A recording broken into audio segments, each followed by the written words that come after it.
भविष्य की बुलंद आवाज भारतीय संविधान के रचयिता बाबा साहब डॉक्टर भीमराव अंबेडकर जी की 135वीं जन्म जयंती के उपलक्ष्य में मैं बाबा साहब के चरणों में कोटि कोटि नमन करती हूँ और आप सभी साथियों को बाबा साहब की जन्म जयंती की हार्दिक हार्दिक मंगल कामनाएं देती हूँ। सभी को बहुत बहुत शुभकामनाएं।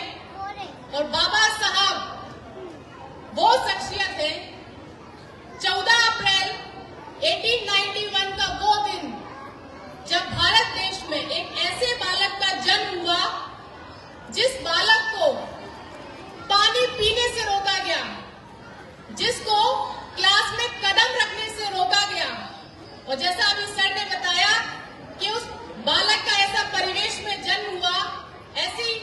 समाज में जन्म हुआ जिसको अनटचेबल कहा गया। लेकिन इस देश के जो हमारे पुरखे थे, छत्रपति साहू जी महाराज, सयाजीराव गायकवाड़ महाराज,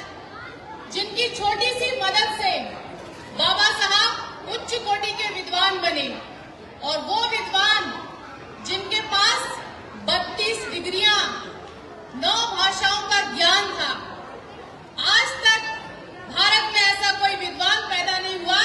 कि उस अनटचेबल कहे जाने वाले समुदाय में जिस बालक ने जन्म लिया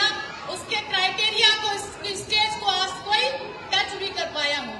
तो ऐसी शख्सियत जिसका आज जन्म जयंती का ये उत्सव है,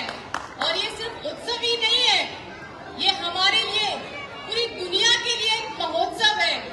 क्योंकि बाबा साहब की जयंती पूरी दुनिया में सेलिब्रेट की जाती है।